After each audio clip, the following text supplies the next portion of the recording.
دعوة نور وضاء تجد ظلمات الحيران منهج خير الناس جميعا لا يبلى عبر الأزمان فالحكمة تكسو دعوتنا والرحمة فيها عنوان ورسول الله يوجهنا.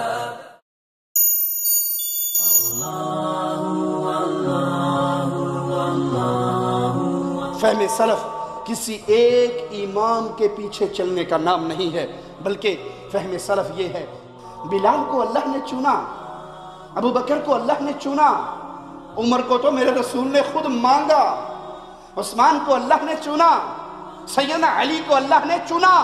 اصحاب رسول اللہ معیار حق ہیں، اس لیے سلف کا نام لے کے اپنے بابوں پہ فٹ کرنے والوں، سلف سے مراد صحابہ، تابعین اور تبع تابعین کا مقدس گروہ ہے۔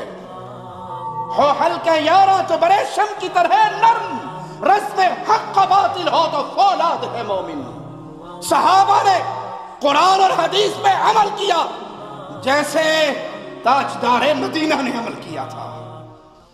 وہ حضرت جی فرماتے ہیں ہمارے لیے نمونہ صحابہ کی زندگی میں نہیں ہے، ہمارے لیے نمونہ بدر اور احد میں نہیں ہے۔ اہل سنت والجماعت وہ گروہ ہے جو صحابہ کے راستے پہ چلتا ہے۔ آج لوگوں نے یہ نام ہائی جیک کیا ہوا ہے۔ یہاں اہل الحدیث جاگ رہے ہیں، سوئے نہیں، اور اللہ کی قسم جب تک اہل الحدیث جاگتے رہیں گے ہم محمد کے دین کی چوکیداری کرتے رہیں گے۔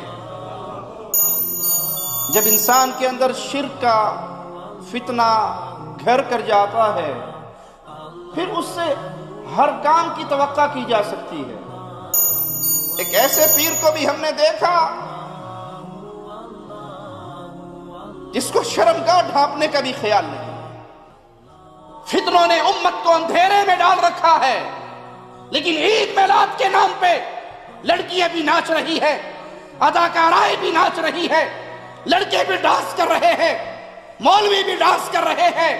کیا مصطفیٰ نے نہیں کہا تھا صلی اللہ علیہ وسلم اے امت اسلام اللہ کے لیے جاگو،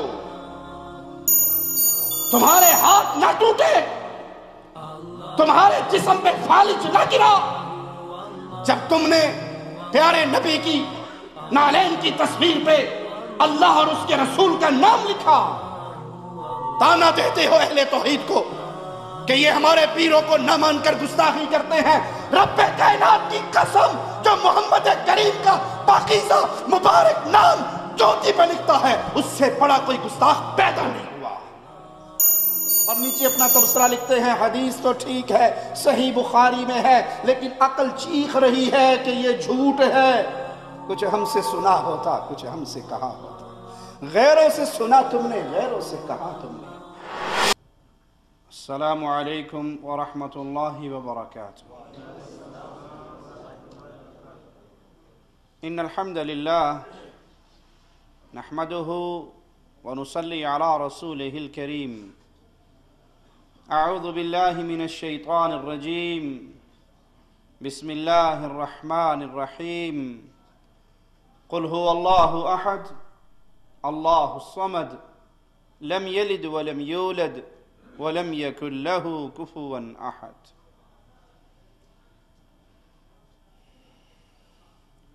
فتنے اندھیری رات کی طرح انسانیت کو اپنے اندھیروں میں، اپنی گمراہیوں میں پھنسا چکے ہیں۔ باشعور مسلم ان فتنوں کو دیکھتا ہے تو خون کے آنسو روتا ہے۔ کلمہ پڑھنے والی قوم شیطان کا ایسا آسان شکار بن جائے گی شاید کبھی کسی نے سوچا بھی نہ تھا۔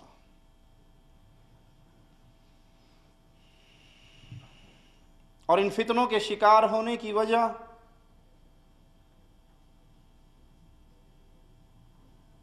اس راستے سے دوری، نجات کا طریقہ، راہ نجات کو نہ پہچاننا، یہ بڑی وجہ ہے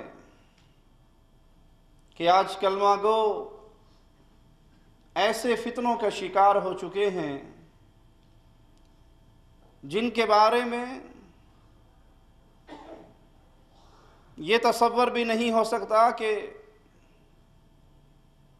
عقل مند جس کی غیرت جاگ رہی ہو وہ یہ عمل سوچ بھی سکتا ہے۔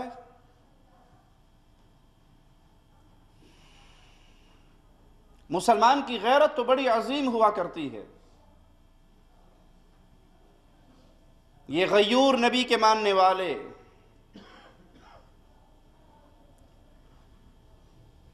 جنہیں غیرت ان کی گھٹی میں ملی ہو، کیا وہ ایسے فتنوں کا شکار ہوگا جس کو سمجھنے کے لیے، جس سے بچنے کے لیے اسلام کو سمجھنا ضروری نہیں، صرف ایک غیرت کا ہونا ہی کافی ہے۔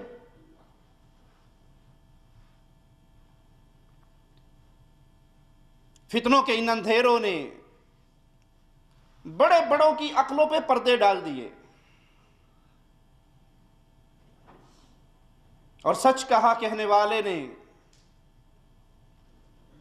جب انسان کے اندر شرک کا فتنہ گھر کر جاتا ہے پھر اس سے ہر کام کی توقع کی جا سکتی ہے۔ جو ایک خالق و مالک کا شریک پارٹنر بنا بیٹھتا ہے اب وہ کوئی بھی گناہ کر سکتا ہے۔ ایسا ہی منظر غیرت مندوں کو رلانے کے لیے کافی ہے۔ جس منظر کو ہم نے اپنی آنکھوں سے دیکھا، ایک بابا جی، ایک پیر جی، پیر و بابا بننے کے لیے دو ہی کام کافی ہوتے ہیں، چہرے پہ داڑھی سجا لو، سر پہ پگڑی باندھ لو، مریدوں کا ایک جھوٹا ٹولہ اپنے ساتھ رکھ لو جو آپ کے کرامات کی بشارتیں لوگوں کو سناتا رہے، دکانداری چلے گی اور ایسی چلے گی کہ نسلیں کھائیں گی۔ ایسے بابا کو ہم نے دیکھا کہ کلمہ پڑھنے والے، کلمہ پڑھنے والییں اس پیر کے پاس آئیں، بابا ناچنے لگا، مردوں کی بھی عقل مری ہوئی ہے، وہ بھی بابا کے ہاتھوں میں ہاتھ ڈال کے ناچتے ہیں، اور مردوں کے بعد پھر عورتوں کی باری آتی ہے، عورتیں پیر صاحب کے ساتھ مل کے ناچتی ہیں۔ ناچتے ناچتے تبرک کی چادر کے پیچھے چھپا ہوا یہ ظلم، کرامات کے اندھے جھوٹے قصوں کے پیچھے چھپی ہوئی ظلم کی یہ داستان، عورتیں آگے بڑھ کر پیر جی کے ہاتھوں کو چومتی ہیں اور پیر جی کے بغل گیر ہو جاتی ہیں۔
کہلانے کو یہ امت ابو القاسم کی امت ہے صلی اللہ علیہ وسلم.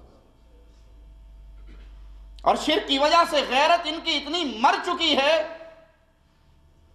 صدیقہ کائنات مومنوں کی ماں عائشہ رضی اللہ تعالی عنہا کا بیان کردہ وہ فرمان نہ پیروں کو یاد ہے نہ پیر اپنے مریدوں کو سناتے ہیں.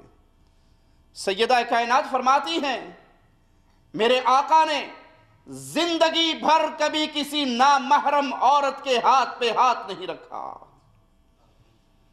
کسی نامحرم کے جسم کو نہیں چھوا.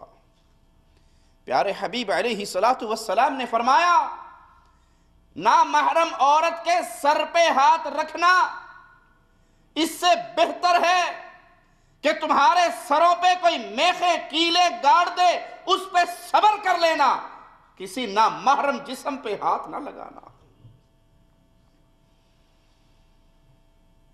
اور شرک نے اس امت کو ایسا کھوکھلا کر دیا ہے، ایسے فتنوں کا شکار کر دیا ہے کہ عورتوں کی لائن لگی ہوئی جو اپنی باری کا انتظار کر رہی ہیں. یہ پیر نہ ان کا خاوند ہے، یہ پیر نہ ان کا باپ ہے. پیر ہے، کرنی بھرنی والا ہے،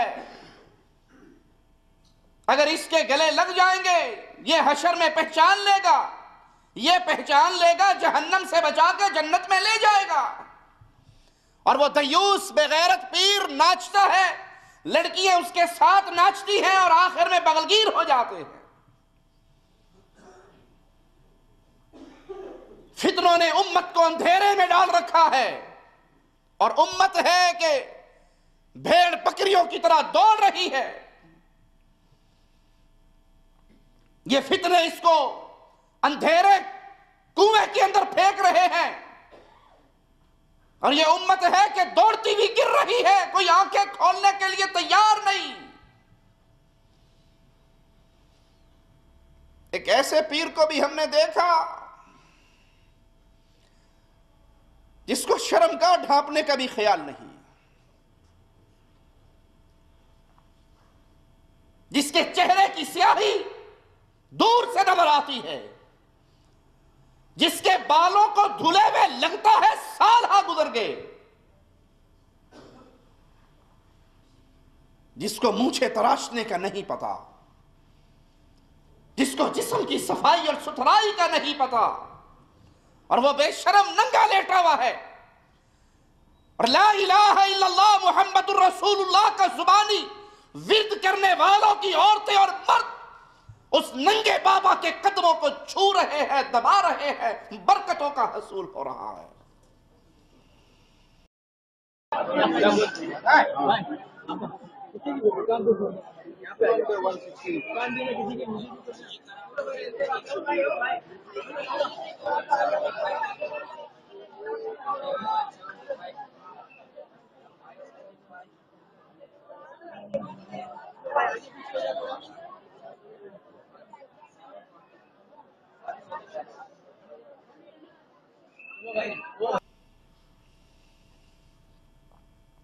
فتنے ہیں جو مسلم امت کو بربادی کی طرف، ہلاکت کی طرف، گمراہی کی طرف، ذلت کی طرف، بے غیرتی کی دلدل میں دفن کرنے کی طرف لے کر جا رہے ہیں. لیکن امت کو شعور نہیں، یا بڑے شعور آنے دیتے نہیں. ان کی دکانداریاں بند ہوتی ہیں، ان کے کاروبار بند ہوتے ہیں، ان کے دھندے بند ہوتے ہیں، ان کے قبروں پہ لگے ہوئے یہ غلے کے باکس، یہ چندے کے ڈبے جو اوپر سے صرف لوہے کا چھوٹا سا باکس نظر آتا ہے اور نیچے پورے پورے کمرے بھرے ہوئے ہوتے ہیں، جن کی زندگییں حرام مال کھانے اور حرام راستے سے عورتوں کے ساتھ بدکاری کرنے پہ بھری پڑی ہے. وہ نہیں چاہتے کہ یہ امت جاگے، لیکن جائیے ان مردہ خوروں کو سنائیے، جس کے کان میں ہمارا آوازہ پڑ رہا ہے، وہ جائے اور ان نامحرم عورتوں سے ننگے بابوں کی ٹانگیں دبوانے والوں کو بتائے یہاں اہل الحدیث جاگ رہے ہیں، سوئے نہیں، اور اللہ کی قسم جب تک اہل الحدیث جاگتے رہیں گے ہم محمد کے دین کی چوکیداری کرتے رہیں گے صلی اللہ علیہ وسلم۔ مصطفیٰ کی کلمہ پڑھنے والی امت کی عورتوں کی اس آبرو ریزی پر غیرت مند خاموش نہیں رہیں گے۔ اے امت اسلام، اللہ کے لیے جاگو، کم از کم ہمارے آوازے کی صداقت پہ تو غور کرو۔ ہم نہ تم سے مال مانگتے ہیں، نہ مال کا سوال کرتے ہیں، نہ دنیا کی چاہت لے کر تمہارے در پہ ہیں، نہ اپنی دنیا کے بینک بیلنس کو بھرنے کے لیے پیری فقیری کے نام پہ کشکول لے کے گھومتے ہیں۔ ہمارے ہاتھ میں گدائی کا کشکول ہے تو صرف ایک بات کا، اور لوگوں عرش والے اللہ کو پہچان لو، مدینے والے محمد کو پہچان لو صلی اللہ علیہ وسلم۔ ما اسألکم علیہ اجرا، اس دعوت کے نتیجے میں تم سے مال و پیسے کی ضرورت نہیں، تم سے دنیا کی جھوٹی چودراہٹ کی ضرورت نہیں، جی میں ایک ہی خواہش ہے، کل حوض کوثر پہ حسنین کے نانا سے ملاقات ہوگی۔ آج اگر توحید کے واضح پہ لبیک کہو گے، آج ان قبر پرست مردہ پرستوں کے چنگل سے نکل کے بلال کے آقا کی اطاعت کی طرف آؤ گے تو پیارے حبیب کے سامنے حوض کوثر پہ کہہ سکیں گے یا رسول اللہ صلی اللہ علیہ وسلم، گناہگار ہیں، خطاکار ہیں، خطاؤں سے دامن بھرا ہے، لیکن آقا رب نے زبان دی تھی، اس زبان سے تیری دی ہوئی شریعت کی چوکیداری کرتے رہے تھے، اس کے بدلے میں دنیا والوں سے دنیا کی لالچ نہیں ہے، لالچ ہے تو صرف ایک اپنے مولا سے ہے کہ مولا ہمارے گناہوں کو معاف کر کے ہمیں جنت عطا فرما دے۔ جب فتنے یوں پھیل رہے ہو، جب عزتیں یوں لٹ رہی ہو، جب قبر پرستوں کا بازار شرک کے ساتھ بغیرتی کے دھندے کا یوں گرم ہو رہا ہو، تو آؤ اے کلمہ پڑھنے والو، تمہیں اس کشتی کا نام بتا جاؤں جسے کشتی نوح کہا جاتا ہے۔ نجات کیسے ملے گی؟ ان فتنوں سے بچنے کا ذریعہ کیا ہوگا؟ دین اسلام کو سمجھنے کے لیے ایک ذہن بنا لو، ہم دین کو ویسے سمجھیں گے جیسے محمد کے صحابہ نے سمجھا تھا صلی اللہ علیہ وسلم۔ آج تو لوگوں کو صحابہ سے توڑ کر اپنے پیروں فقیروں بابا سے جوڑا گیا ہے۔ ایک قادری صاحب سے کسی نے پوچھا، حضرت جی آپ جس طریقے پہ عید میلاد مناتے ہیں کیا صحابہ نے منائی تھی؟ وہ بھول گیا کہ منہج صحابہ، منہج سلف وہ کشتی نوح ہے جو اس کا سوار بنے گا وہ رب کی جنت تک پہنچے گا، اور جو اس کشتی میں سوار نہیں ہوگا وہ دنیا کے فتنوں کے اندر ڈوب کر ہلاک ہو جائے گا۔ جہاں فتنوں کی یہ کیفیت ہے، ہر سال عید میلاد آتا ہے، اگلے سال گزرے ہوئے سال سے زیادہ بدعات جنم لے چکی ہوتی ہے، اور شیطان کتنا خوش ہوتا ہے جن جن کاموں سے پیارے نبی صلی اللہ علیہ وسلم نے منع کیا تھا، جتنے کاموں سے پیارے نبی کا نام لے کر نبی کا کلمہ پڑھنے والوں سے شیطان نے سارے ہی کام کروا لیے۔ آئیے میں وہ کام بتا دوں جس پہ کسی کا اختلاف نہیں ہے، جس میں کوئی بریلوی دیوبندی وہابی سنی کی لڑائی نہیں ہے، سارے گروہ متفق ہیں کہ محمد کریم نے ساز اور گانے سے منع کیا، کسی کو اختلاف ہے اس سے؟ اور آج عید میلاد کے نام پہ ساز اور گانے کی بات، ساز کے قصے، ڈھول کی دھمک، یہ بہت چھوٹی سی بات ہے، عید میلاد کے نام پہ گندی ناپاک فلمیں چلانے والے سینما گھر بھی اپنے باہر بورڈ لگا دیتے ہیں عید میلاد النبی کے شوق میں، جشن عید میلاد کی خوشی میں 4 شو فلموں کے کرائے جائیں گے۔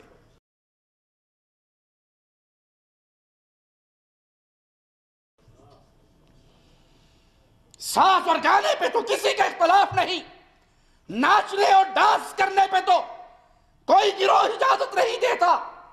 یہاں تو کوئی فقہی اختلاف، کوئی مسلکی اختلاف سامنے نہیں، سب مانتے ہیں یہ گانا، یہ ناچ، یہ ڈانس، یہ ڈھول، یہ دھماکے محمد علیہ السلام کی شریعت کے خلاف ہے، سب مانتے ہیں، سب جانتے ہیں۔ لیکن عید میلاد کے نام پہ لڑکیاں بھی ناچ رہی ہے، اداکارائیں بھی ناچ رہی ہے، لڑکے بھی ڈانس کر رہے ہیں، مولوی بھی ڈانس کر رہے ہیں۔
رب نے اپنے یار نو عرش بلایا سی، رب نے اپنے یار نو عرش بلایا سی، دسیاں نے شانہ پھر یار دیا، دسیاں نے شانہ پھر یار دیا، سونے من تھا دیا دیا، سونے من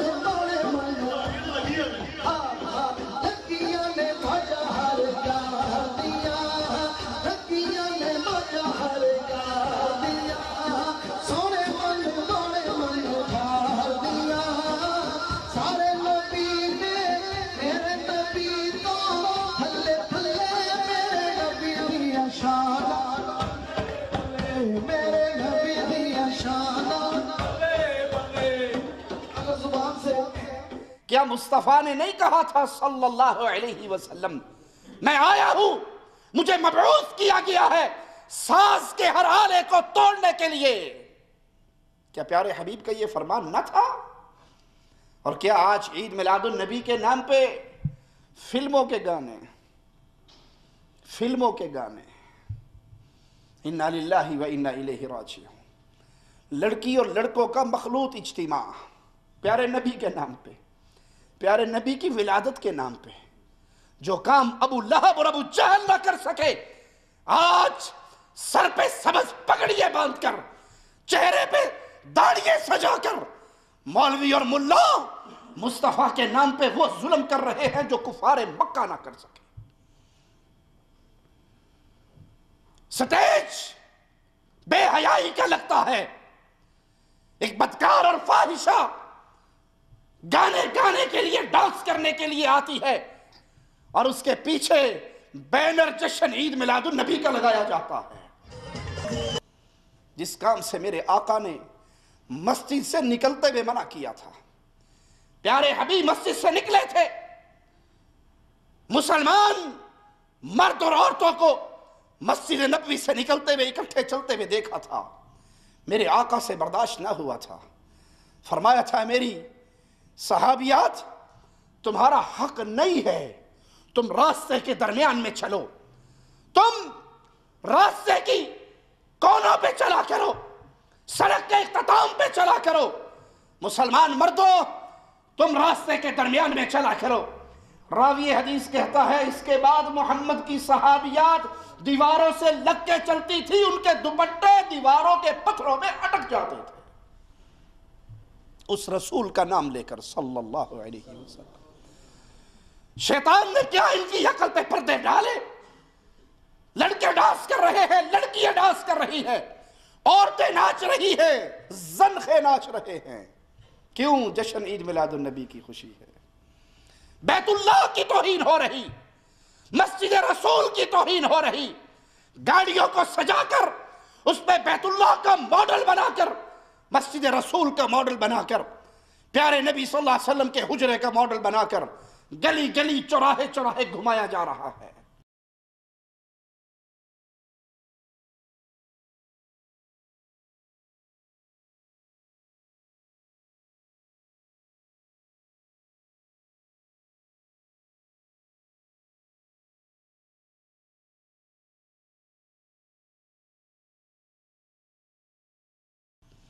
کیوں؟ نجات کا راستہ امت چھوڑ چکی ہے، اور نجات کا راستہ منہج سلف کے اندر ہے۔ سلف سے مراد میرے نبی صلی اللہ علیہ وسلم کے صحابہ، پیارے نبی کے صحابہ کے تابعین اور تبع تابعین، یہ وہ گروہ ہے جس کے راستے میں پیارے نبی صلی اللہ علیہ وسلم نے نجات کا حکم دیتے ہوئے کہا تھا تمہارے اوپر میری سنت، علیکم بسنتی وسنت الخلفاء الراشدین المہدیین، میری سنت کو تھامے رکھنا، خلفاء راشدین کی سنت کو تھامے رکھنا۔ پیارے نبی صلی اللہ علیہ وسلم کے صحابہ نے جس طرح دین کو سیکھا، اہل سنت کے آئمہ نے ان کو اپنی کتابوں میں محفوظ کیا۔ اس گروہ پہ چلنے والوں کو اہل سنہ کہا جاتا ہے۔ اہل سنت والجماعت وہ گروہ ہے جو صحابہ کے راستے پہ چلتا ہے۔ آج لوگوں نے یہ نام ہائی جیک کیا ہوا ہے، اپنے آپ کو کہتے ہیں اہل سنت والجماعت، اور جب ان سے پوچھا جائے محمد کی جماعت کا طریقہ، صلی اللہ علیہ وسلم، پیارے نبی علیہ السلام کی پہلی، اہل ایمان کی پہلی جماعت، صحابہ کا طریقہ، جواب ملتا ہے دین سیکھنے کے لیے لازم نہیں ہے کہ ہم صحابہ کے راستے کو تلاش کریں۔ ایک مولوی صاحب نے تو اس سے آگے چھلانگ لگائی، وہ حضرت جی فرماتے ہیں ہمارے لیے نمونہ صحابہ کی زندگی میں نہیں ہے، ہمارے لیے نمونہ بدر اور احد میں نہیں ہے۔ صحابہ بڑے مضبوط ایمان والے تھے، ہم کمزور ایمان والے ہیں، ہمارے لیے نمونہ تلاش کرنا ہے تو بنی اسرائیل میں جانا پڑے گا۔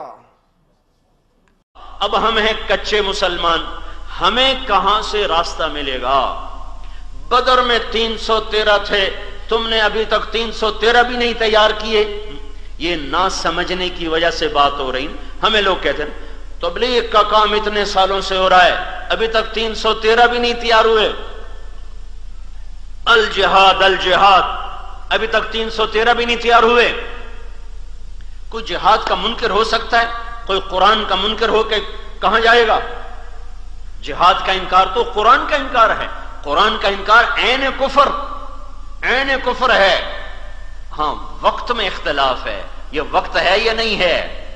نماز تو فرض ہے، پر وقت داخل ہوا ہے کہ نہیں ہوا؟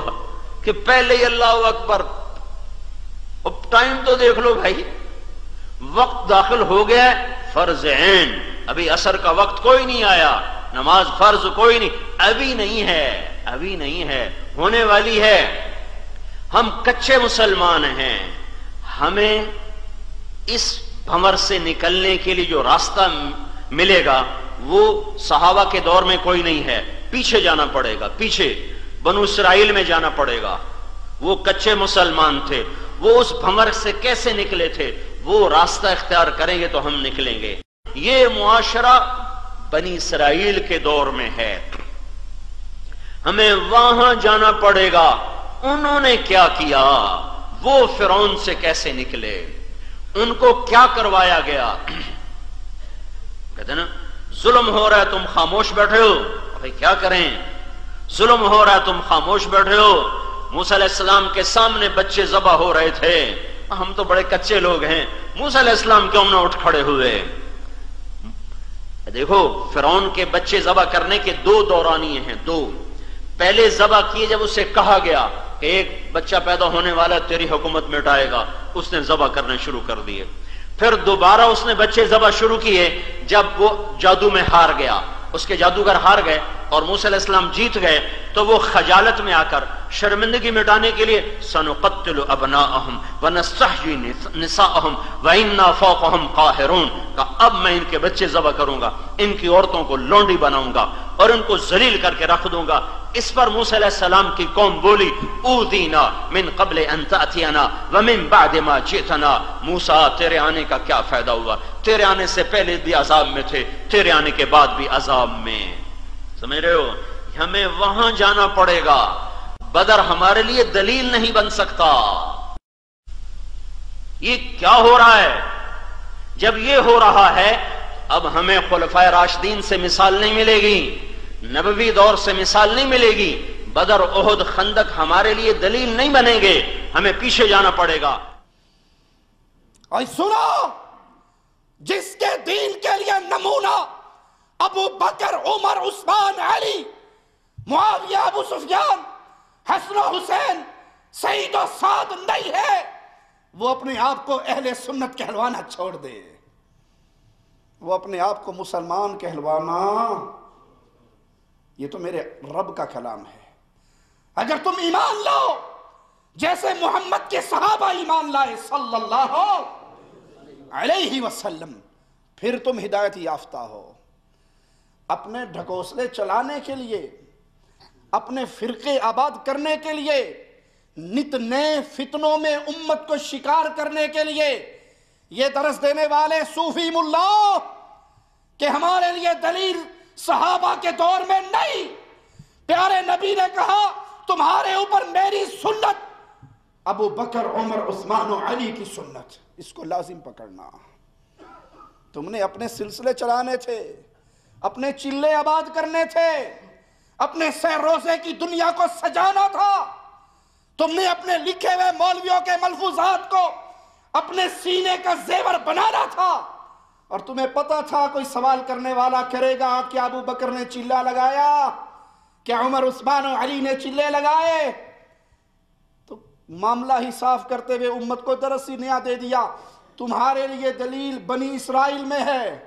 ہم دعا کرتے ہیں کہ اللہ جہاں ابو بکر، عمر و عثمان ہو ہمیں وہاں اکٹھا کرنا. یہ کیسے ہو سکتا ہے؟ پیارے نبی تو فاروق اعظم کو تورات کا ایک ورقہ ہاتھ میں پکڑتے ہوئے دیکھ کر فرمائے لو کان موسیٰ حیا ما وسعہ الا اتباعی. اور دنیا والو قیامت تک میرے آقا کے جملوں کو یاد رکھنا. کہا عمر تورات کا ورقہ پڑھتا ہے اگر آج صاحب تورات زندہ ہوتے محمد کے پیچھے چلنے کے علاوہ اس کو نجات نہ ملتی۔ تم کہتے ہو ابو بکر عمر عثمان صحابہ کی زندگی ہمارے لیے حجت و دلیل نہیں ہے۔ صحابہ نے زندگی سیکھی، امام کائنات سے سیکھی، قرآن نازل مصطفیٰ پر ہوا، ادا پیارے نبی کے لبوں سے ہوا، ابو بکر عمر عثمان و علی کے کانوں نے سنا، ان کے سینوں نے یاد کیا، دلوں میں محفوظ کیا، زندگییں اس پر گزار کر دکھائی۔ تمہارے لیے یہاں دلیل نہیں ہے تو مسلمان کیوں کہلاتے ہو؟ یہاں تو یہ حالت ہے۔ آقا فرماتے ہیں اگر موسیٰ بھی زندہ ہوتے علیہ السلام ان کو بھی نجات ملتی تو محمد کے راستے پہ چلنے پر ملتی صلی اللہ علیہ وسلم، اور محمد کریم کا راستہ ملے گا وہ صحابہ کے ذریعے، صحابہ کے راستے پہ۔ اور جس کو صحابہ کا یہ راستہ پسند نہیں وہ اہل بدعت کے گروہ میں شامل ہوتا ہے، وہ اہل سنہ کے گروہ سے نکل جاتا ہے۔ منہج سلف، سلف کا راستہ، سلف کا طریقہ، اس کو سیکھنے کے لیے دو بنیادی باتوں کو یاد رکھے، مصدر تلقی اور منہج تلقی، ان دو کو اپنے سامنے رکھیں گے آپ کے لیے فتنوں کے دور میں کامیابیوں کا راستہ، آخرت کی کامیابی ہے، دنیا کی کامیابی ہے، اس کے حصول کا راستہ آسان ہوگا۔ مصدر تلقی سے مراد کیا ہے کہ دین کہاں سے لینا ہے؟ اس سے مراد، مصدر تلقی سے مراد ہم نے دین لینا کہاں سے ہے؟ دین کے مصدر صرف دو ہیں، کتاب اللہ اور سنت محمد رسول اللہ صلی اللہ علیہ وسلم۔ اس کے علاوہ کوئی اور چیز دین کا مصدر۔ ظلم کیا ان مولوی صاحب نے یہ کہہ کر کہ ہمارے لیے دلیل صحابہ کے دور میں نہیں۔ ارے دین تو ملتا ہے دو جگہ سے، قرآن سے، فرمان مصطفیٰ سے۔ قرآن بھی صحابہ نے سن کے عمل کر کے دکھایا، فرمان مصطفیٰ کو بھی صحابہ نے سن کے عمل کر کے دکھایا۔ تیسری جگہ سے دین نہیں ملتا۔ یہ بدعقیدگی کی بہت بڑی دلیل ہے کہ انسان اپنے جھوٹے کارناموں کو بچانے کے لیے، بدعات کو چھپانے کے لیے صحابہ کے راستے سے بھاگتے ہوئے بنی اسرائیل کے راستے پہ چلا جائے۔ رسول کریم صلی اللہ علیہ وسلم نے فرمایا ترکت فیکم امرین، دو چیزیں چھوڑی ہیں تمہارے درمیان۔ بنی اسرائیل کے پیچھے بھاگنے والوں، کاش تم نے محمد کریم کے ان پیارے جملوں کو یاد کیا ہوتا صلی اللہ علیہ وسلم۔ لن تضلوا ما تمسکتم بہما، جب تک ان دو کو تھامے رکھو گے تمہیں کوئی گمراہ۔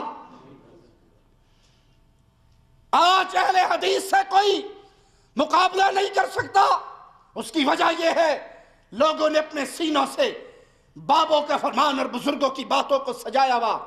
اہل الحدیث کے سینے کے ساتھ صرف دو ہی چیزیں لگی ہیں، یا رب کا کلام ہے یا محمد کا فرمان ہے، تیسری چیز صلی اللہ علیہ وسلم۔ تو خالص دین نام ہے کتاب اللہ اور سنت رسول اللہ کا۔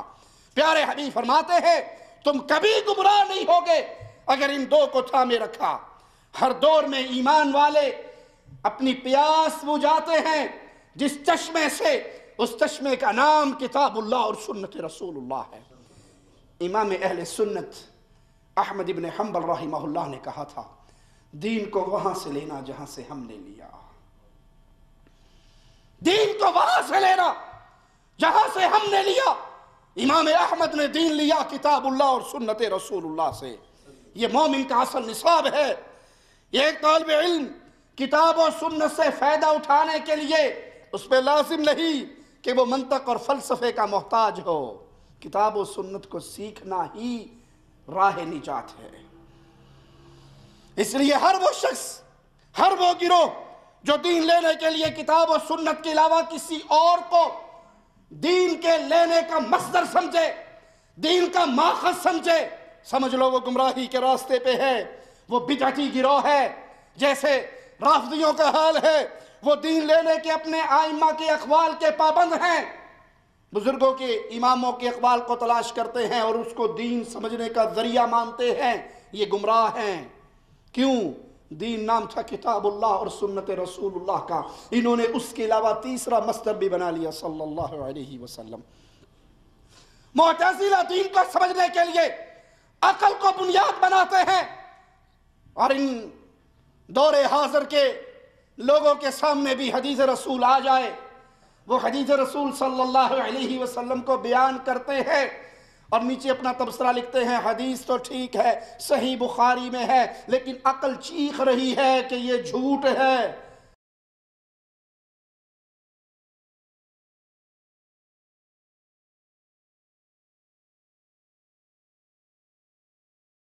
کیونکہ ہماری عقل میں نہیں آتی، حدیث لینے کا ذریعہ ہماری عقل ہے، ہم کہتے ہیں تیری عقل میں خرابی ہو سکتی ہے، محمد کی بات میں خرابی صلی اللہ علیہ وسلم۔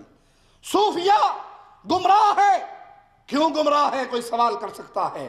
صوفیہ کی گمراہی کی بہت بڑی دلیل، صوفیہ نے دین سیکھنے کے لیے دین کے مصدر کو کتاب اللہ اور سنت رسول اللہ تک محدود نہیں کیا صلی اللہ علیہ وسلم، بلکہ اپنے کشف اور الہامات کو بھی دین سیکھنے کا ذریعہ مانا۔ مولانا زکریا اپنی کتاب میں ایک صوفی صاحب کا قصہ لکھتے ہیں، عبدالرزاق محدث امام اہل سنت کے پیارے نبی صلی اللہ علیہ وسلم کی احادیث سنا رہے، ایک صوفی صاحب مسجد نبوی کے ایک کونے میں اپنے گھٹنوں پہ سر رکھ کے بیٹھا ہوا، تو ایک نوجوان اس کے پاس گیا اور کہا وہ دیکھو امام صاحب کو، محدث کو حدیثیں سنا رہا ہے، پیارے نبی صلی اللہ علیہ وسلم کی باتیں بتا رہا ہے، عبدالرزاق سے تو حدیث نہیں سن رہا، ایک کونے کھدرے میں گھس کے بیٹھا ہے۔ تو اس نے نہ سر اٹھایا نہ نظریں ملائی، گھٹنوں پہ سر رکھے رکھے کہا وہاں وہ لوگ بیٹھے ہیں جو رزاق کے بندے سے سنتے ہیں۔ عبدالرزاق، امام عبدالرزاق، رزاق کا بندہ۔ کہا پھر؟ کہا میں وہ ہوں جو خود رزاق سے سنتا ہوں۔ کہا اچھا بڑی پہنچی ہے، اتنا پہنچی ہے تو؟ اچھا پھر دس میں کون ہوں؟ تو اتنا پہنچا ہوا بابا ہے، تجھے رزاق کے بندے کا واسطہ قبول نہیں، ڈائریکٹ اللہ سے سنتا ہے، پھر بتا میں کون ہوں؟ اس نے سر اٹھایا، غور سے دیکھا اور کہا تو خضر علیہ السلام ہے۔ تو خضر علیہ السلام کہتے ہیں میں بھی سمجھ گیا کہ اللہ کے بعض اولیاء اتنے پہنچے ہوئے ہوتے ہیں کہ انہیں نبی صلی اللہ علیہ وسلم کی حدیثوں کا بھی ضرورت، اتنے پہنچے ہوئے بابے ہوتے ہیں کہ ہم بھی ان کو نہیں جانتے اور وہ ہمیں جانتے ہیں۔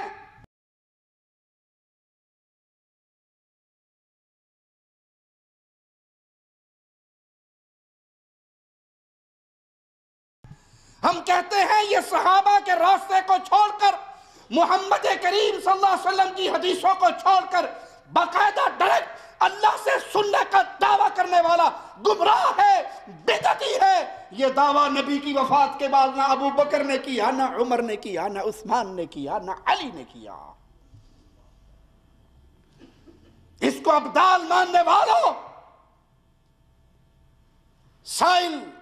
سائلہ آ کر کہتی ہے صدیق اکبر سے،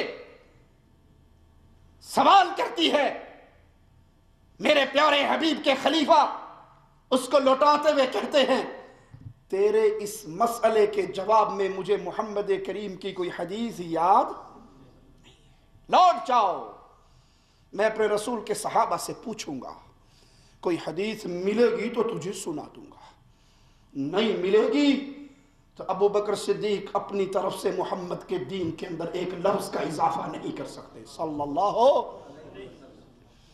انہوں نے سر جھکا کر کیوں کہہ دیا کہ ابھی میں ڈائریکٹ کال ملا لیتا ہوں اور اللہ سے پوچھ لیتا ہوں، رزاق سے پوچھ کے بتا دیتا ہوں۔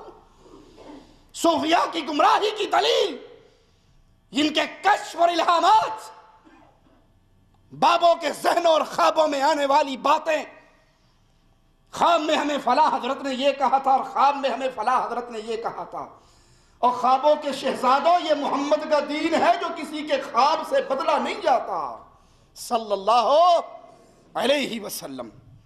اسی طرح سیکولر، وہ بھی گمراہ فرقہ ہے، گمراہ لوگ ہیں، گمراہ سوچ۔ کیوں؟ کیونکہ وہ اپنی خواہشات کی پوجا کرتے ہیں، اور یہ تمام کے تمام گروہ ہلاکت کی طرف لے جانے والے ہیں۔ ہلاکت سے بچانے والا گروہ صرف اہل السنہ والجماعہ کا ہے، جو یہ کہتے ہیں دین کو وہاں سے لینا جہاں سے محمد کے صحابہ نے لیا صلی اللہ علیہ وسلم۔ نجات کا دوسرا ذریعہ، دوسری شرط منہج تلقی، اس سے مراد کیا ہے؟ دین لینا کیسے ہے؟ نبی کریم صلی اللہ علیہ وسلم نے قرآن اور حدیث اپنے صحابہ کو سکھایا۔ آج دنیا والوں پہ لازم ہے جب وہ دین لے تو یہ دیکھیں دین لینا کیسے ہے۔ قرآن اور حدیث کے دلائل کو آپ خود سمجھ لیں، اس کے مفہوم کو خود مان لیں، سمجھ لیں اور عمل کر لیں۔ کیا یہ نجات کا راستہ ہوگا؟ قطعاً نہیں۔ قرآن اور حدیث کو سمجھنے کا کوئی راستہ تو ہوگا، کوئی ذریعہ تو ہوگا، اور اس ذریعے کا نام منہج سلف ہے کہ ہم فہم سلف کے بغیر نہ قرآن کو سمجھ سکتے نہ حدیث کو سمجھ سکتے۔ صحابہ کے فہم کے بغیر، سلف صالحین کے فہم کے بغیر نہ قرآن سمجھا جا سکتا ہے نہ حدیث رسول صلی اللہ علیہ وسلم کو سمجھا جا سکتا ہے۔ آیات اور احادیث کے فہم اور تطبیق کے لیے جب لوگوں سے کہا جائے آؤ صحابہ کے راستے پہ چلو، فہم صحابہ کو اپنے لیے دلیل مانو، تو لوگ بعض دفعہ جواب میں یہ بھی کہہ دیتے ہیں ارے وہ کوئی نبی تھے جو ہم ان کے فہم کو لیں، انہوں نے بھی قرآن و حدیث کو پڑھا اور سمجھا، ہم نے بھی قرآن و حدیث کو لیا، پڑھا، سمجھا، اگر ہمارا فہم صحابہ کے فہم کے خلاف ہے تو کوئی حرج نہیں، ہم نے بھی تو قرآن و حدیث کو لیا ہے۔ ارے بھائی، صحابہ نے قرآن و حدیث لیا ہے محمد کے مبارک لبوں سے صلی اللہ علیہ وسلم۔ صحابہ نے قرآن اور حدیث پہ عمل کیا جیسے تاجدار مدینہ نے عمل کیا تھا۔ آپ کے لیے پابندی ہے، شریعت فکس کرتی ہے آپ کو، آپ نے دین کو لینا کیسے ہے، جیسے مصطفیٰ کی مبارک جماعت نے لیا۔ دلیل اس کی ہر نماز کے اندر ہم دعا کرتے ہیں نا، صراط الذین انعمت علیہم غیر المغضوب علیہم ولا الضالین، ان کے راستے پہ چلا جن پہ تیرا انعام ہوا۔ اس آیت کو لے کر لوگ لسوڑی شاہ پہ فٹ کر دیتے ہیں، اس آیت کو لے کے لوگ کاما والی سرکار کے پیچھے دوڑتے ہیں، ہاں جی یہ بھی اولیاء اللہ ہے، ہم کہتے ہیں صراط الذین انعمت علیہم، ہاں مانتے ہیں، اس آیت کو مانتے ہیں، لیکن سنو اس آیت کا مصداق تمہارا ننگے شاہ نہیں ہے، عورتوں سے گلے ملنے والا یہ بدماش نہیں ہے، عورتوں سے اپنے ننگے بدن کو دبانے والا یہ خبیث نہیں ہے۔ اس آیت سے مراد صراط الذین انعمت علیہم ہے کون؟ ابو بکر ہے رضی اللہ عنہ وارضاہ، عمر ہے، عثمان ہے، علی ہے، مولا علی اس آیت کے مصداق ہیں، پیارے حسن اس آیت کے مصداق ہیں، سیدنا حسین اس آیت کے مصداق ہیں، سعد و سعید اس آیت کے مصداق ہیں، عائشہ، حفصہ، فاطمہ، خدیجہ اس آیت کے مصداق ہیں رضوان اللہ علیہم اجمعین۔ یہ آیت تمہارے پیرو بابوں پہ فٹ نہیں ہوتی جنہوں نے بے حیائی کا بازار گرم کر رکھا ہے، جنہوں نے ظلم اور ستم کی داستان امت مسلمہ کے آبرو کو بیچ کے رقم کر رکھی ہے۔ اس آیت سے مراد صراط الذین انعمت علیہم، جن پہ انعام ہوا وہ اصحاب محمد الرسول اللہ صلی اللہ علیہ وسلم، وہ اہل بیت رسول ہیں صلی اللہ علیہ وسلم۔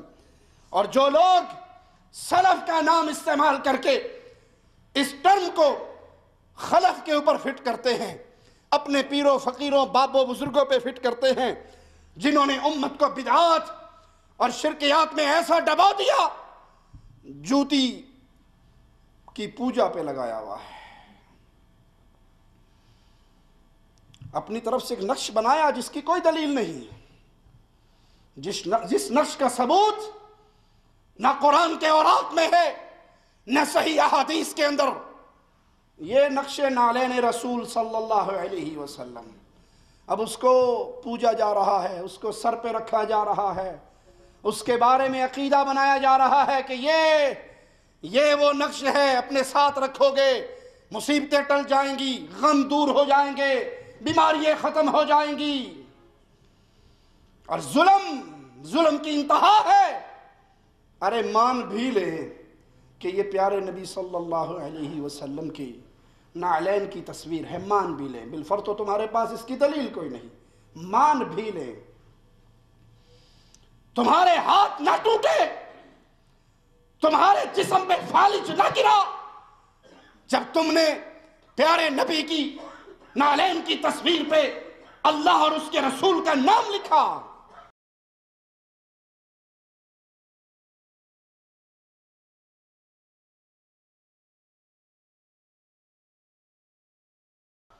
ہم سمجھتے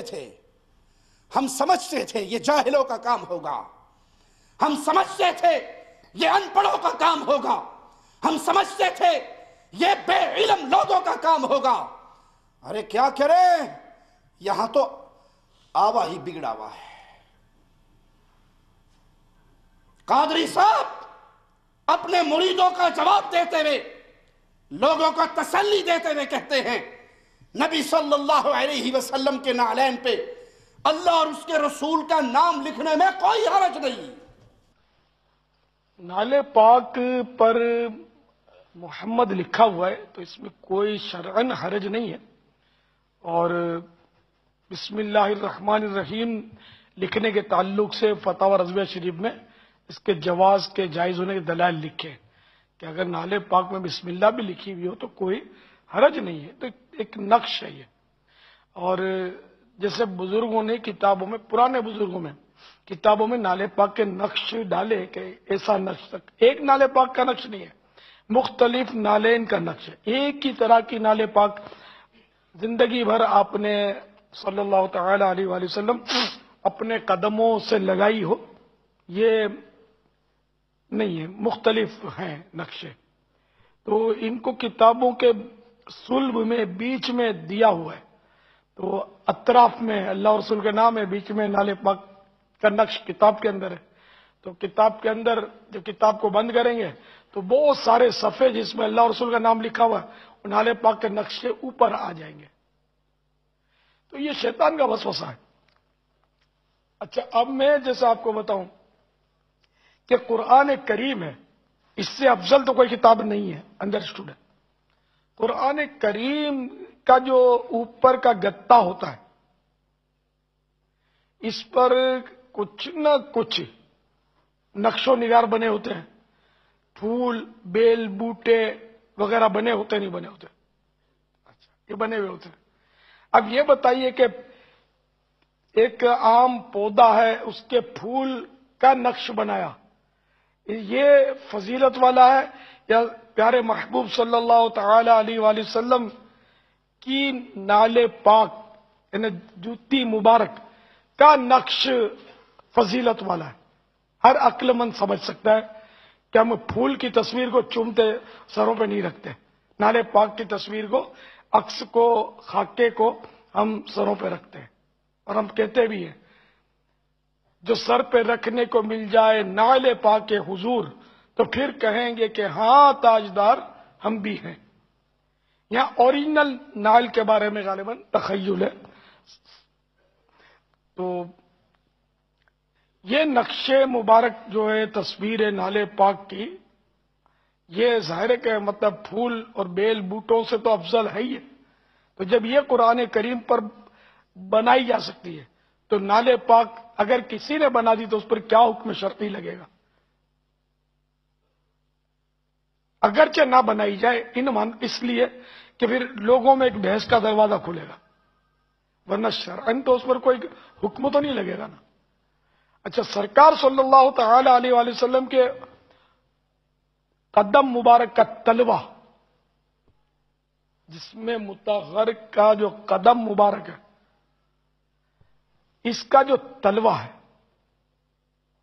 گوشت شریف کا جو تلوہ، جیسے پاؤں کے تلوے آپ کے ہمارے ہوتے ہیں، تو تلوہ یہ یقیناً کائنات کی ہر شے سے فضیلت والا ہے۔ ہر ایک مولانا حسن رضا خان حسن علیہ رحمت اللہ فرماتے ہیں کہ آسماں گر تیرے تلووں کا نظارہ کرتا، روز ایک چاند تصدق میں اتارا کرتا۔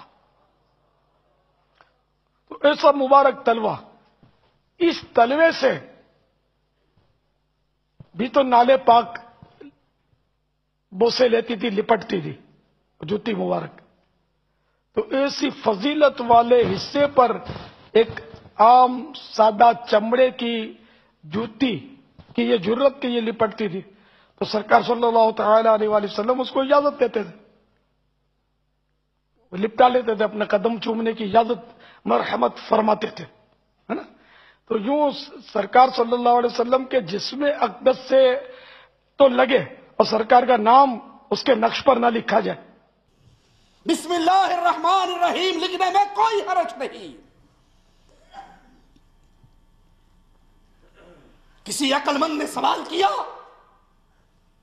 اس نے کہا بتاؤ نبی کی جوتی پہ نبی کا نام لکھنے والوں، تمہارے پیر قادری کی جوتی پہ میں قادری کی تصویر بنا دوں تمہیں خوشی ہوگی؟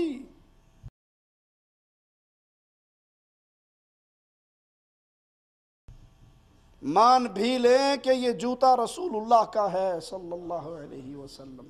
ارے میرے پیارے نبی کا نام تو قرآن کے اوراق پہ ہے، ظالموں جوتوں پہ تم نے لکھ کے اپنی آخرت برباد کر لی. منہج سلف کی طرف لوٹئے، مجھے بتائیے ابو بکر نے رسول اللہ صلی اللہ علیہ وسلم کی جوتی کو لیا، اپنے ماتھے پہ رکھا ہو، سینے سے لگایا ہو، امامے میں باندھا ہو. میرے نبی کی زندگی میں جو نبی کریم صلی اللہ علیہ وسلم کے قدموں کو لگی ہوئی جوتی تھی وہ تو اوریجنل تھی، اس پہ تو کوئی شک نہیں تھا. مجھے بتاؤ کب ابو بکر نے پیارے نبی کے جوتے پہ اللہ اور اس کے رسول کا نام لکھا ہو؟ تانا دیتے ہو اہل توحید کو کہ یہ ہمارے پیروں کو نہ مان کر گستاخی کرتے ہیں. رب کائنات کی قسم جو محمد کریم کا پاکیزہ مبارک نام جوتی پہ لکھتا ہے اس سے بڑا کوئی گستاخ پیدا نہیں ہوا. تمہاری عقل فوت ہو گئی، شرک نے تمہیں اندھا کر دیا، محبت کے غلو میں تم ایسے بہہ گئے تمہیں محمد کی عزت کے اس کے نام کی عزت کا بھی پاس نہ ہوا صلی اللہ علیہ وسلم. سلف کا نام لے کے اپنے بابوں پہ فٹ کرنے والوں، سلف سے مراد صحابہ، تابعین اور تبع تابعین کا مقدس گروہ ہے. اس نام پہ تمہارے پیروں فقیروں کو فائز نہیں کیا جا سکتا. معاشرے میں اکابرین اور بزرگوں کا احترام اتنا بڑھ چکا ہے کہ انہیں قرآن و سنت کے فہم کا معیار بنا لیا گیا. آپ کسی کو سمجھائیں نا بھائی یہ ربیع الاول کے اوپر یہ جو کچھ ہو رہا ہے یہ دین نہیں ہے. گاڑیاں بھی سبز، گاڑیوں کے اوپر لائٹنگ بھی سبز، ایک سبز نے تو پورا موٹر سائیکل بھی سبز کیا ہوا.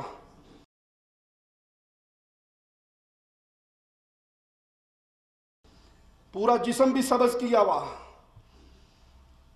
بس نہیں چلیا کہ وہ اکھاں دے وچ بھی ساوا رنگ پھیر دے بندہ. ہم محبت میں ڈوبے ہوئے ہیں. ارے بھائی یہ لیا کہاں سے؟ بزرگوں نے فرمایا کہیں نہ کہیں تو ہوگا، کسی نہ کسی کتاب میں لکھا ہوگا. بزرگوں کا احترام ہے، بابا جی نے کہہ دیا ہے، پیر جی نے فرما دیا ہے، حضرت قادری جی کا ارشاد ہے.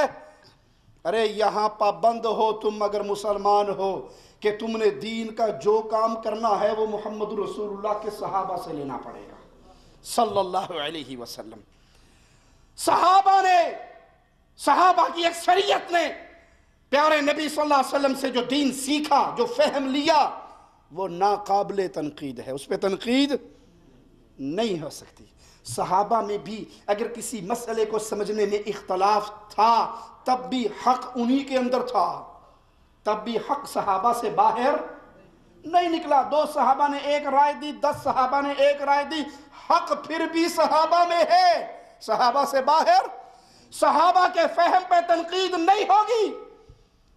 تم سمجھتے ہو ہمارے بزرگوں کے باتوں پر بھی تنقید نہیں ہوگی، یہ بڑے گستاخ ہیں. کیوں جی؟ ہمارے بابا جی نے جو فرمایا یہ مانتے نہیں ہیں. تمہارے بابا کی بات ماننے کا نہ قرآن نے حکم دیا ہے نہ محمد کے فرمان نے حکم دیا صلی اللہ علیہ وسلم. ناقابل تنقید ہے تو فہم صحابہ. اس کے بعد پوچھا جائے گا کہاں سے لیا ہے، کہاں سے پڑھا ہے، کس کا فرمان ہے، کس کا فہم ہے. آج سے 100 یا 200 سال پرانے بزرگوں کے اوپر سلف صالحین کا لقب نہیں لگے گا. یہ وہ گروہ جس کی گارنٹی محمد رسول اللہ دے کر گئے صلی اللہ علیہ وسلم. اشعری اور ماتریدی عقائد، صوفیاء کے نقشبندی، چشتی، سہروردی سلسلے، یہ سلف صالحین کے راستے نہیں ہے. یہ made in India, made in بر صغیر، میڈ ان کوفہ کے راستے ہیں.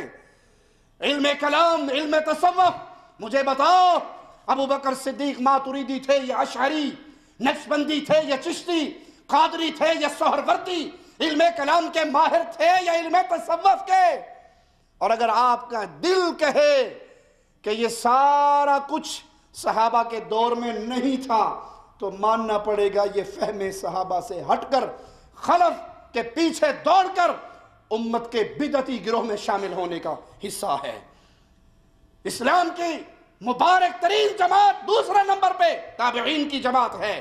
پوچھا جائے گا یہ فہم عمر بن عبدالعزیز سے لیا تم نے، اکرمہ سے لیا، مجاہد سے لیا، خیر القرون کا دوسرا دور تابعین کا دور. بتاؤ تابعین کے دور کے اندر میلوں پہ خسرے ناچے، میلاد کے جلوسوں پہ ساوے چادروں والے نکلے؟ بتاؤ اس کو دین کہنے والوں، جو عمل تم کر رہے ہو، جس نبی کے نام پہ تم نے پیارے نبی کی دشمنی کا ٹھیکہ لے رکھا ہے، کیا یہ صحابہ تابعین اور تبع تابعین کے مبارک ادوار میں تھا؟ اگر تھا ہاتو برہانکم ان کنتم صادقین، دلیل لاؤ. رب محمد کی قسم ہم بھی تمہارے قدموں سے قدم ملا کر چلیں گے. اور اگر دلیل نہیں ہے، تمہاری خرافات کو ٹھوکر ماری جا سکتی ہے، صحابہ کے فہم کو چھوڑا نہیں جا سکتا.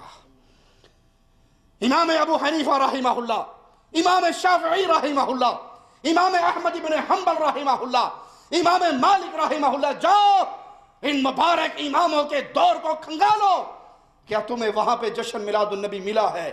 کیا وہاں پہ قبروں کو پکا کر کے میلے لگانے کی رسم ملی ہے؟ کیا وہاں پہ سبز چادریں چڑھی ہیں؟ ہاتو برہانکم ان کنتم صادقین، سچے ہو.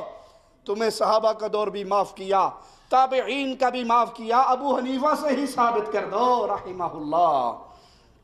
حقیقت یہ ہے کہ جن 3 زمانوں کی گواہی میرے آقا امام الکائنات، امام الانبیاء، امام کائنات محمد الرسول اللہ صلی اللہ علیہ وسلم نے دی، وہ دور اس طرح کی خرافات سے پاک تھا. یہ سوچ کہ بزرگوں نے کتاب و سنت سے نچوڑ نکال کے ہمارے حوالے کر دیا، سنا ہوگا آپ نے یا نہیں؟ عجیب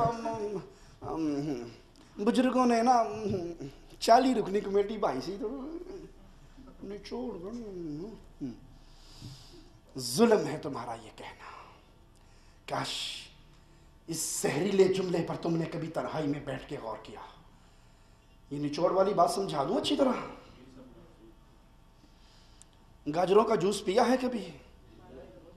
گاجریں لیتے ہو، جوسر میں ڈالتے ہو، 2 چیزیں آپ کے ہاتھ میں آتی ہیں، ایک جوس اور دوسرا پھوک. کو لگتا ہے پکا پنجابی بیٹھا ہے. کچرا آیا آپ کے ہاتھ میں، ٹھیک ہے، کس کو پیتے ہو؟ اور پھوک نو منہ تے مل لیندے ہو آئس کریم بنا کے، اس کا کیا کرتے ہو؟ پھینک دیتے ہو. اسے فیئر اینڈ لولی سمجھ کے منہ پہ اس کا لوشن تو نہیں ملتے کہ حکیم صاحب نے کہا رنگ گورا ہو جائے گا اس کے لگانے سے بھی. اس کا ٹھکانہ کیا بنتا ہے؟ کچرے کی بالٹی، ٹوکری ردی کی. اور وہ جوس سنبھالا جاتا ہے، پیا جاتا ہے، مہمانوں کے آگے رکھا جاتا ہے. ظلم کا یہ جملہ کہنے والے مجرموں کہ ہمارے بزرگوں، بابوں، پیروں، فقیروں نے قرآن و حدیث کا نچوڑ نکالا، بیچ میں سے بابوں کی ملفوظات نکلی، بیچ میں سے بزرگوں کی کہانیاں نکلی، اور جو قرآن و حدیث کا سارا نسخہ ہمارے پاس رہ گیا وہ پھوک ہوا. نچوڑ تو نکل گیا، جوس تو نکل گیا، اصلیت تو اس کی نکال لی. اب جو چیز بچی ہے وہ بیکار، اس کو صرف گلدان میں اوپر رکھا جائے گا اور پڑھنے کے لیے تمہاری فضائل صدقات پڑھی جائے گی، پڑھنے کے لیے حضرت جی کی ملفوظات پڑھی جائے گی. جو 100-200 سال پہلے لکھی گئی اسی مکھی پہ مکھی ماری جائے گی. ہمارے بڑے بھائی ڈاکٹر سید طالب الرحمن حافظہ اللہ، اللہ اپنے مواحد بندے کو شفا کاملہ عاجلہ عطا فرما، اللہ ان کو اپنے خزانے سے شفا کی برکہ برسا دے۔ اے اللہ اس مواحد کو جس کو دیکھ کر اہل شرک کے سینوں میں آگ لگ جاتی ہے، وہ بیماری میں گھرا ہوا ہے، اللہ تو ہمارا داتا ہے، تو ہمارا مولا ہے، تجھ سے ہی ہمارے سوال ہیں، ہمارے بیماروں کو شفا بھی صرف تو دیتا ہے، اللہ تو جانتا ہے اور اللہ تو گواہ ہے، ہم نے کبھی اپنے بیماروں کی شفا یابی کے لیے نہ تو طوطے شاہ کی قبر کا نمک چاٹا ہے، نہ کسی اور بابے کی دہلیز پہ ماتھے رگڑے ہیں، ہماری صدا جب بھی نکلتی ہے مولا تیرے نام پہ نکلتی ہے۔ اللہ تجھے تیرے پیارے ناموں کا واسطہ ہے، ڈاکٹر سید طالب الرحمن کو شفا کاملہ عاجلہ عطا فرما۔ اللہ اس اہل حدیثوں کے شعر کو کروٹ کروٹ اپنی حفاظت میں رکھ۔ وہ مواحد طارق جمیل صاحب کے گھر چل کر گئے تھے اور کہا تھا جا کر کہ ہم آپ کے پاس حاضر ہوئے ہیں، اسلام آباد سے سفر کر کے تلمبہ شہر میں آپ کے پاس آئے ہیں، یہ آپ کی کتابیں ساتھ لے کر آئے ہیں۔ تو کہا جو بزرگوں نے لکھا ہے، ہم نے تو نہیں لکھا۔ تو بھائی نے کہا تھا یہ بزرگوں کا لکھا ہوا اللہ کی طرف سے وحی تو نہیں ہے جو تبدیل نہیں ہو سکتا، اگر اس میں کوئی غلط ہے تو اس کو نکال دو، آپ نکالو، آپ کا دست و بازو بن کے میں آپ کے ساتھ نکلوں گا۔ آج بزرگوں کو وہ قیمت، وہ ویلیو دے دی گئی ہے کہ جو یہ کہہ دے، غلط کہے یا ٹھیک کہے، 2 رکعت نماز انیرا جو حال امام دا وہی میرا، اس کے پیچھے دوڑا جا رہا ہے۔ یہ صحابہ کا فہم ہے کہ اس پہ تنقید نہیں ہوگی، اس پہ انحصار ہوگا، اور اس کے علاوہ کسی بزرگ میں، کسی بزرگ کے کلام میں وہ قوت نہیں۔ کیوں؟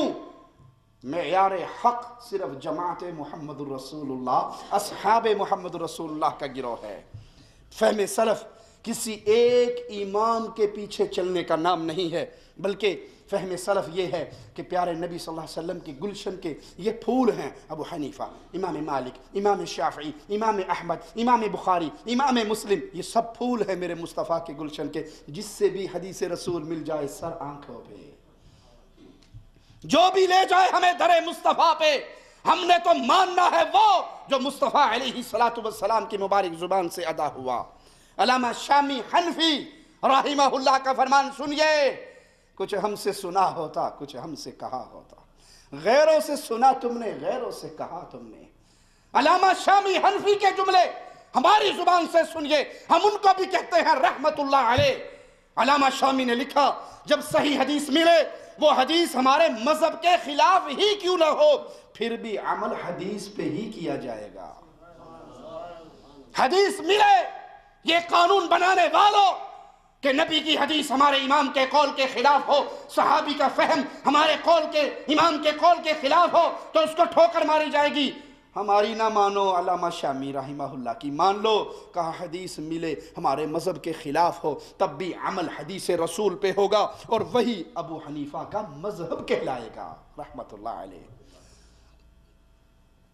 سچے حنفی بننا ہے، سچے حنفی بننا ہے تو لازم ہے حدیث رسول کو سینے سے لگاؤ، کیونکہ ابو حنیفہ رحمت اللہ علیہ درس دے کر گئے کہ میری بات اور نبی کی بات ٹکرا جائے، میری دیوار میں مار دینا، بلال کے آقا کی بات کو سینے سے لگا لینا۔ میری اور نبی کی بات ٹکرائے، اس کو میری بات کو نہ ماننا، بلکہ اپنے شاگرد سے کہا کرتے تھے لکھنے سے پہلے پوچھ لیا کر کس دلیل پہ میں نے یہ فتویٰ دیا ہے، آج فتویٰ دیتا ہوں، کل مجھے اس کے خلاف کوئی دلیل مل جاتی ہے تو پہلے فتوے سے رجوع کر کے محمد کی حدیث کے مطابق مذہب بنا لیتا ہوں۔ وہی ابو حنیفہ کا مذہب ہوگا رحمہ اللہ رحمتاً واسعہ، جو نبی کریم کی حدیث ہوگی، اور اس صحیح حدیث پہ عمل کرنے کی جرم میں کوئی حنفیت سے باہر نہیں نکلے گا کہ یہ حنفی نہیں رہا، امام صاحب کا قول چھوڑ دیا۔ امام صاحب نے تو اعلان کیا میری بات اور نبی کی ٹکرائے، میری بات کا مقام دیوار ہے، نبی کی بات کا مقام سینہ ہے۔ وہ صحیح حدیث امام صاحب کا مذہب ہے، صحیح حدیث پہ عمل کرنے والے حقیقت میں ابو حنیفہ رحمہ اللہ کی تعلیمات پہ عمل کر رہے ہیں۔ منہج سلف انتہائی اہمیت کا حامل منہج ہے، اتباع رسول صلی اللہ علیہ وسلم، اس کا معیار اصحاب رسول اللہ صلی اللہ علیہ وسلم ہے۔ آئیے پیارے نبی صلی اللہ علیہ وسلم کے صحابہ کی تعریف مالک کے کلام سے سنتے ہیں.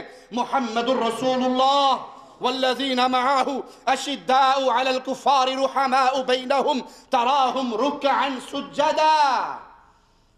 اصحاب رسول اللہ صلی اللہ علیہ وسلم کے بارے میں کلام الہی کیا خبر دیتا ہے؟ صحابہ کرام میرے پیارے نبی صلی اللہ علیہ وسلم اور جو ان کے ساتھ ایمان لے کر آئے مصطفیٰ کے صحابہ، یہ آپس میں انتہائی نرم اور اہل کفر کے ساتھ انتہائی سخت.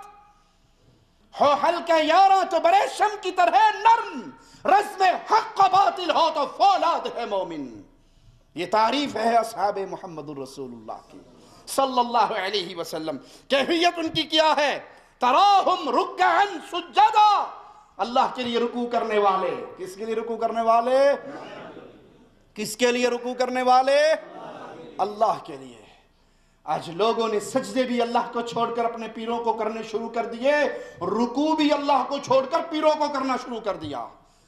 ایک پنجاب کا پیر صاحب ہے جس کے مریدوں کو کہتے ہیں لڈی والے مرید.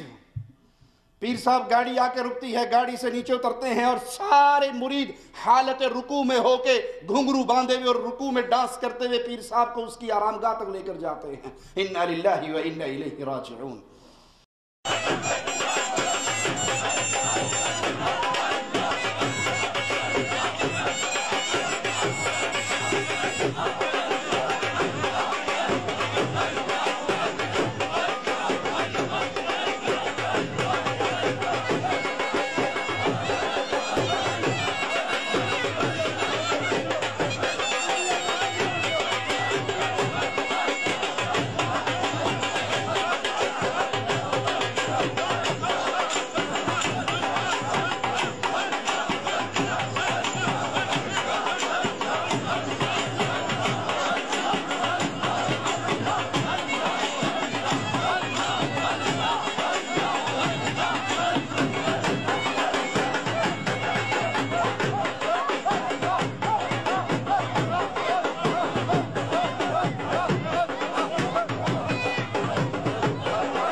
کے سامنے رکوع کرنے والوں، کاش تمہارے پردہ سماعت سے اللہ مولا و مالک کا یہ فرمان ٹکرایا ہوتا، وَرْكَعُوا مَعَ الرَّاكِعِينَ. رکوع جب بھی کرنا رکوع کرنے والوں کے ساتھ مسجد میں کس کے لیے کرنا؟ اللہ کے لیے کرنا. نہ کسی پیر کے لیے رکوع ہو سکتا ہے، نہ کسی پیر کے لیے سجدہ ہو سکتا ہے. اس آیت کو ہم سمجھیں گے فہم صحابہ کے راستے پہ چلتے ہوئے. ابو بکر نے کبھی رسول اللہ کو رکوع صلی اللہ علیہ وسلم، صحابہ نے کبھی رکوع نہیں کیا. جو تم اپنے پیروں کو اللہ مولا کی صفات دیتے ہو اور تمہاری آنکھوں پہ جہالت کی چادریں پڑی ہوئی ہیں جس کو پیروں نے تبرک کی چادر بنایا ہوا ہے. پیروں کو رکوع کرنے والا یہ صحابہ کی شان. قرآن حکیم میں وہ اللہ کو رکوع کرنے والے، وہ اللہ کو سجدہ کرنے والے، ان کو اللہ نے اپنے پیارے نبی صلی اللہ علیہ وسلم کی صحبت کے لیے چنا. کفار کی جماعت میں اللہ کے نبی آئے تھے نا ان کو دعوت دینے. مسلمان ہوئے کون ہوا؟ جس کو اللہ نے چنا. بلال کو اللہ نے چنا، ابو بکر کو اللہ نے چنا، عمر کو تو میرے رسول نے خود مانگا، عثمان کو اللہ نے چنا، سیدنا علی کو اللہ نے چنا. اصحاب رسول اللہ معیار حق ہیں اس لیے کہ صحابہ کی جماعت کو اللہ نے اپنے رسول کی صحبت کے لیے چنا. اے اللہ تجھے تیرے پیارے ناموں کا واسطہ ہے، ہمیں پیارے نبی کے صحابہ کے راستے پہ چلا، ہمیں پیارے نبی کے صحابہ کا فہم عطا فرما. اس فہم کی روشنی میں ہمیں کتاب اللہ اور سنت رسول اللہ کو سمجھنے کی توفیق عطا فرما. اے اللہ ہمیں زندہ رکھنا، ایمان پہ رکھنا. اے اللہ ہمیں موت دینا اس حال میں دینا. مولا تو ہم سے راضی ہو میرے مولا، ہم تجھ سے راضی ہو میرے مولا. اے اللہ ہماری ٹوٹی پھوٹی نیکیوں کو قبول فرما، اللہ ہمیں ریاکاری کے جرم سے بچا، اللہ ہمیں شرک اصغر سے بچا، اے اللہ ہماری زبانوں کو ہماری آنکھوں کو پاک کر دے، ہم سنیں بھی تو حق کہیں بھی حق، اللہ حق کو سن کر اس پہ عمل کرنے اور اسے آگے پہنچانے کی توفیق عطا فرما، باطل کو پہچان کر اس سے بچنے کی توفیق عطا فرما، قیامت کے دن پیارے نبی صلی اللہ علیہ وسلم کے پڑوس میں جنت الفردوس میں جگہ عطا فرما۔ اے اللہ تجھے تیرے پیارے ناموں کا واسطہ دے کے ہم جتنے یہاں بیٹھے ہیں سب کے لیے اور جن کے کانوں تک ہماری آواز پہنچ رہی ہے ان کے لیے بھی یہ دعا کرتے ہیں، اے اللہ تجھے تیرے پیارے چہرے کا واسطہ ہے مولا، ہمیں جنت الفردوس میں اپنے چہرے کا دیدار عطا فرمانا، ان پیاروں میں شامل فرما دے جو نور کے منبر پہ بیٹھ کے تیرا دیدار کریں گے۔ اے اللہ ہمیں ان بد نصیبوں میں شامل نہ کرنا جو تیرے دیدار سے محروم ہوں گے، جو جنت الفردوس سے محروم ہوں گے۔ اقول قولی ھذا واستغفر اللہ لی ولکم ولسائر المسلمین فاستغفروہ انہ هو الغفور الرحیم۔ لا إله إلا الله محمد رسول الله عليه صلاة الله وآله والأحبة لا إله إلا الله محمد